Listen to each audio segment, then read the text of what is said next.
So you got yourself a tarp, but you don't know what to do with it. Look no further.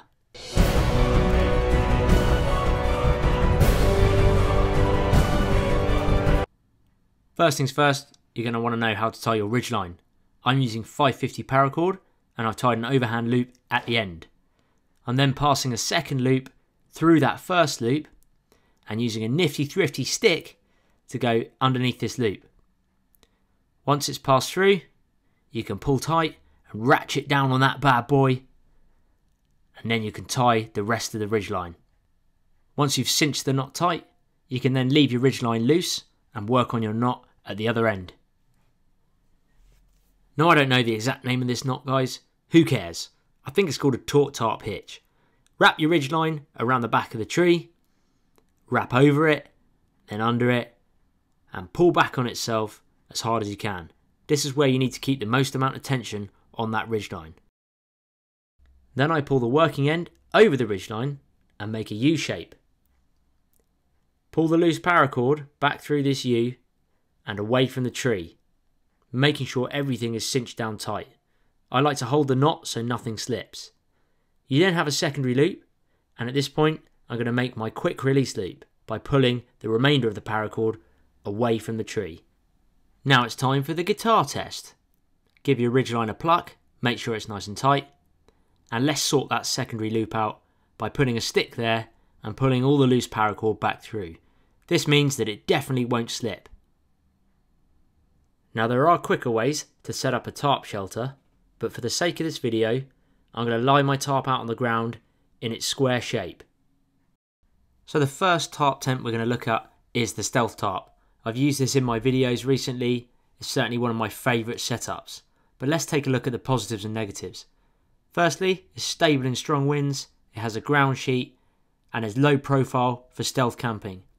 However, some negatives: there's not much headroom when you sit up, takes a while to set up, and there's limited space when you're inside. The most important thing to remember when setting up this tarp is to make sure your ridgeline is at about waist height. Now you need to make sure that you pass your ridgeline through the centre tie-up point at the front of the tarp. By tightening the ridgeline, this is a good point to test that you've got the tarp at the right height. Remember to pull that ridgeline as tight as you can. Next up, people, you need to tie yourself a prusik knot. Dead easy to make.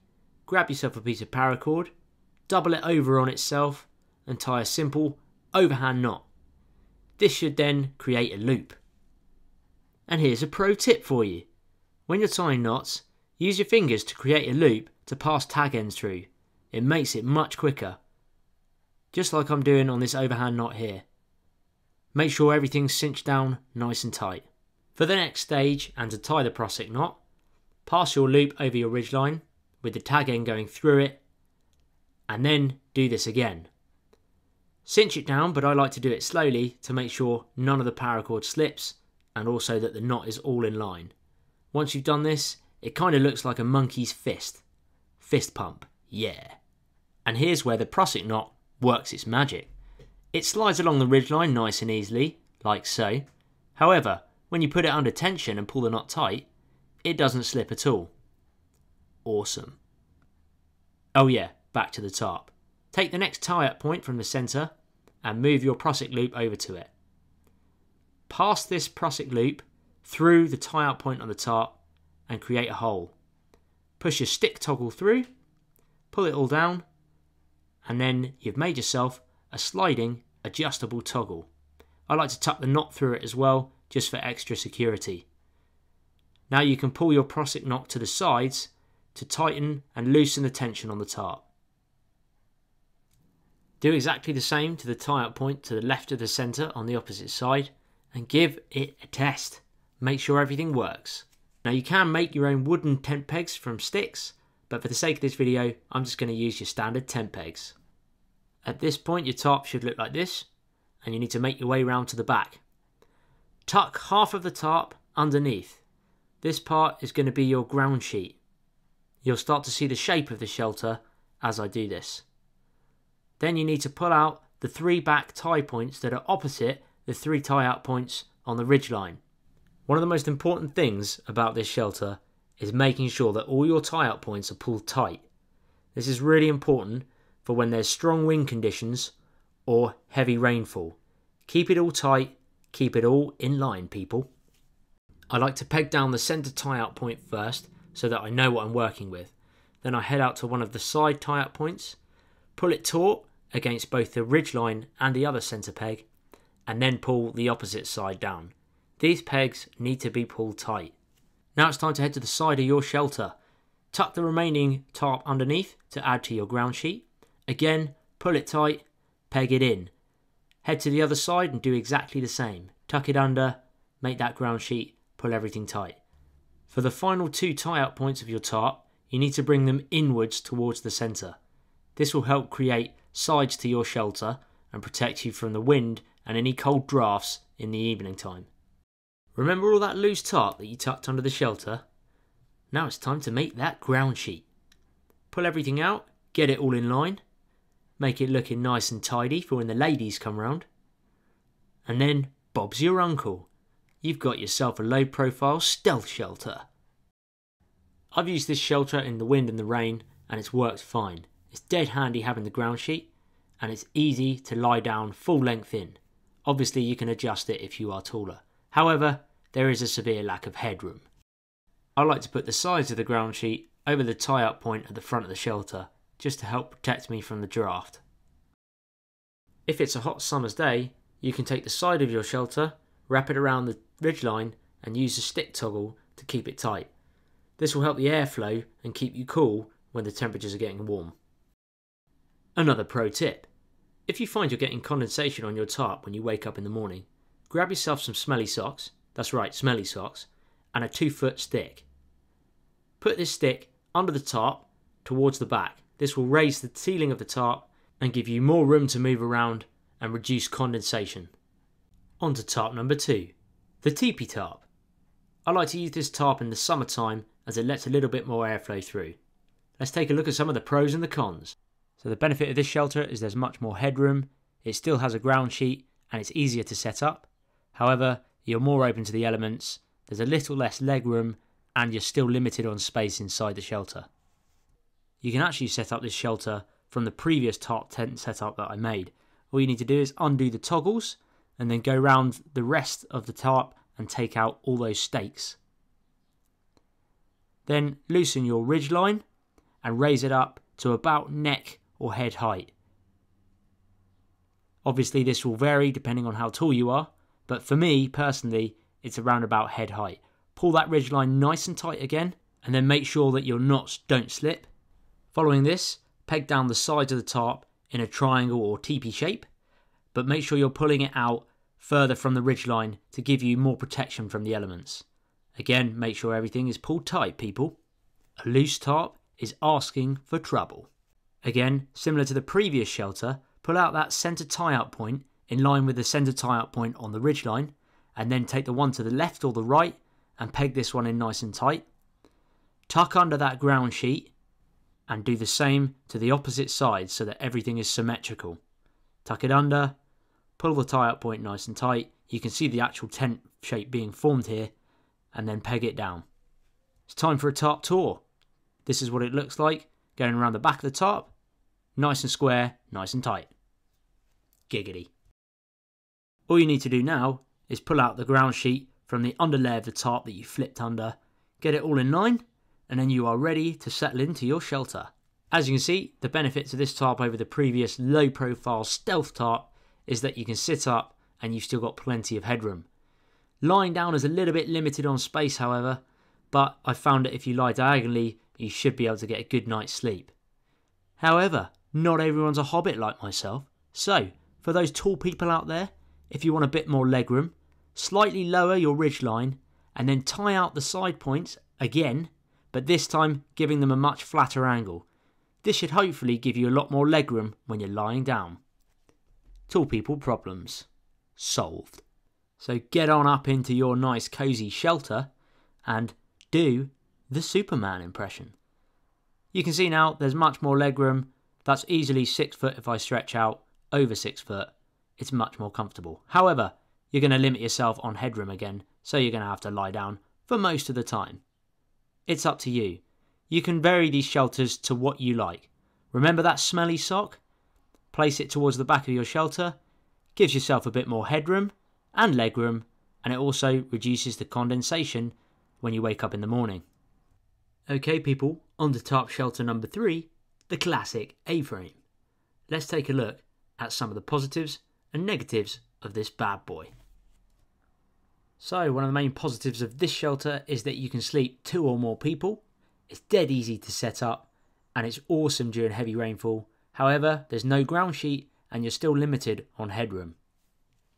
So the first step is to tie your ridgeline through the centre tie-up points on your tarp. Wrap the ridgeline around the tree and tie it tight, again at about head height, or hobbit head height for me. Slide it back along so to make sure that it's all in line.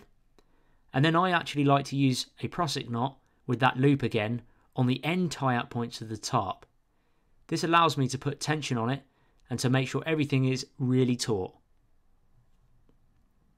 Following this, again you're going to make that triangle shape or that A-frame shape by pulling out the end points. Try to work at opposite angles. And there you go, after 4 pegs, your shelter's complete. Now I like to use those toggles again just to pull everything nice and tight. The prusik knots just help to pinch it all so that when the winds pick up, it won't slip and the tarp won't sag. Simple, takes a little bit of time, but it's worth it in the long run. As you can see, check out the leg room in this bad boy. You can easily sleep 2 or 3 people and you can sit up. Yes, you might be limited on headroom, but you can sleep at different angles depending on where the wind is coming from. It's awesome. Tell you what fellas, this tarp is awesome for when there's heavy rainfall. And on to tarp shelter number 4, probably one of the most common bushcraft shelters, the plough point. This shelter is awesome and is probably one of the easiest ones to set up. Let's have a look at them pros and cons. So there's plenty of space in this shelter, loads of headroom, it's super fast to set up and it's easy to change the shelter angle if the wind changes. However, again no ground sheet and it can be cold in winter. So all you need to do to set this one up is grab one corner of your tarp, tie it up to a tree, again for me about hobbit head height. You don't actually really need to do any knots when you tie this, I just keep wrapping the paracord around a tree. Here I'm tying it off to a secondary stump and then just tying a half hitch. Just like with the previous shelters, go to the opposite tie-up point from where you just tied, stake it down, go to the sides to create that A-frame or triangle shape, keep everything nice and tight people, and do the same the opposite side. And then you've got yourself a plough point shelter. There is so much space in this shelter for Frodo and his friends to party. And in the mornings you won't get condensation because it's higher up. You can also have a fire nearby and it will reflect the heat back onto your body. You can even use the smelly sock stick to push up the back of the tarp and give you a bit more room. Also, if the wind changes direction, you can just pull out those 3 tie-up points, spin it around so that the back is to the wind, and Bob's your uncle, buddy. This is probably without doubt one of the easiest tarp shelters to set up, and it's also great because you can practice setting it up in your garden, just tying it up against the fence. But if conditions are wet and you don't want to lie on a wet ground, you can actually adapt this shelter and make a ground sheet. Just pull out the far tie-up point and the other side tie-up points and tuck a little bit of tarp underneath. It might not be loads, but it will certainly keep your body off the wet ground. Now obviously you can adapt these shelters to however you see fit. Maybe in the winter time you might want a ground sheet, and in the summer you might want to sleep rough on the forest floor. But again, just pull out that ground sheet. It's certainly going to be enough for me to lie down in, and you can keep all your gear dry as well. Just put your backpack and everything else like that on it. You've still got plenty of headroom and you shouldn't get much condensation on the inside of the tarp. And on to the 5th and final shelter of this tarp series, the tarp tent. Now this is probably the freshest looking shelter out there, but let's look at the pros and cons. Starting with the positives, there is no ridge line or trees needed for this setup.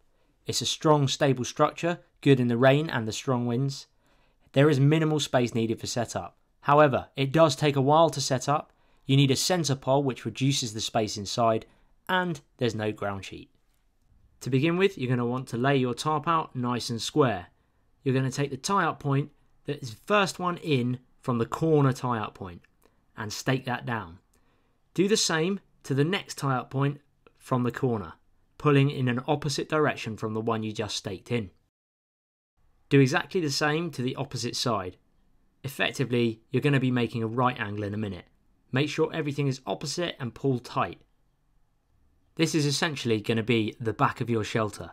So it's really important that you keep everything tight and you do this well, because this should be the side that you will have facing to the wind. Once you've put those stakes in and you've pulled the opposite directions, you're going to need to tuck the corners under.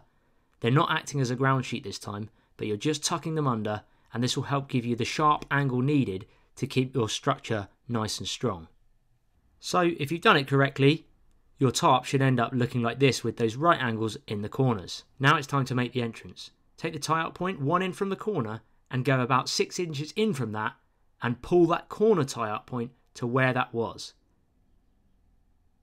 Do exactly the same on the opposite side. Go to the next tie-out point there, add about 6 inches, flip that corner in, and that's going to be the width of your doorway. Obviously, you can change this to however you would like it. So people, now it's time to tie on your guy lines. I like to use a simple slip knot for this, and this first guy line is in between the 2 points that I staked down and is effectively going to be the entrance of the shelter. Make sure your rope or your paracord is long enough. Now, time to get a walking stick. This one is adjustable. You can use a normal stick, of course, but by having something that's adjustable, you can increase the tension of your tarp. Grab that smelly sock. Hopefully it's still smelling fresh. Wrap it around the top of the walking pole, and this should protect the top of your tarp from ripping. You're aiming to go into that second tie-out point now, and that's where the ridge pole or the centre pole needs to be. Once you've got your centre pole set up, it's time to tie on 2 more guy lines from the second tie-out point from the middle. Again, I'm just using a simple slip knot, and I'm going to do the same to the other side. Once you've tied that guy line onto both sides of the front of the tarp, you're going to pull it back on itself and go to the rear stake. I've left this one quite high, as you can see, just so that I can tie a guy line hitch. Now there's plenty of videos on YouTube about how to tie this, but it's basically an adjustable knot that allows you to increase the tension of the tarp. Then take your ridge line, or the centre ridge line, pull it down and stake it in or tie it to a tree if there is one available. Here you can see the adjustable guy line hitch in action. I'm just pulling that paracord down and getting the tent nice and tight. Because I've adjusted the tension on these side guy lines, I now need to adjust the tension again on the centre one. If you want to make your door wider, simply pull out the peg and open it up a little bit more. It's time to enter your hobbit home. Might be a small entrance, but it's excellent for protecting you against the cold, the wind and the rain. Here we go. There's the centre pole. Tiny bit of the corners flipped in there, which you can put gear on if you want to. However, obviously there is no ground sheet on this. Now you can see that the smelly sock is protecting the top of my tarp, but it's also on the reinforced tie-out point, so there is double protection. And it hopefully won't rip. Not much of a view, but does it matter? Because if you're in the storm or the wind and the rain, you're going to want to hunker down. Enough room to lie down in. Prefer to lie diagonally in this shelter, but it's completely up to you. There is enough room for your gear in your backpack. Pro tip for you, if you don't have an adjustable pole when you film, like me, or take photos, just use your adjustable tripod as a centre pole. But don't forget guys, always bring that smelly pair of socks. So it's time for the tarp tour, the final one. It's been emotional guys, but thanks for tuning in. If you enjoyed this video, please hit the subscribe button and click that bell notification so you can get those direct emails straight to your phone, or your laptop or computer. Either way, see you in the next video.